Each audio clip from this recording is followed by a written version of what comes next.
Энэ ингээд завсралга аваад наран түвэг шүнэ. Завсралга авчих юм бол энэ оны эцсийн балансаар асуудлаа шийдэж чадах ойлчно. Ингээ өөрийн хөрөнгийн хүрээлцээг нь хангахгүй бол гадаадаас татсан 105 сая долларын хүүсвэр бусаар татагдах юм бол Монгол улсын төсөвт асар их ачаал үүрэгдэх гээд байгаамаа. Ийм учраас тэр чанаргүй зээлийн асуудлыг та бүхний болгоомжлыг ойлгож байна. Бүрэл орж гişүнэ. Чанаргүй зээлийнхаа үнэлгээг биш үү те. Чанаргүй зээлийн түвшин өссөн үнэлгээг нь гадар дээр нь очиж та нар дараа нь шалгалт хийчихээ. Одоо энэ асуудлаа шийдэж энэ дээр биш үү?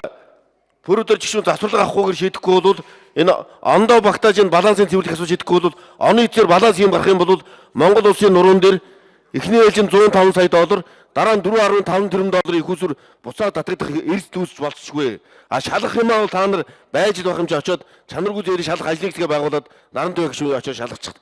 Тэн дээр юу вэ? Тэрийг дараа нь байж л биш тэр чаалга болчихгүй.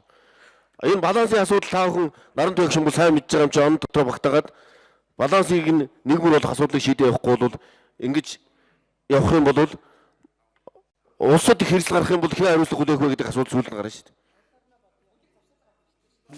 За ингээ энэ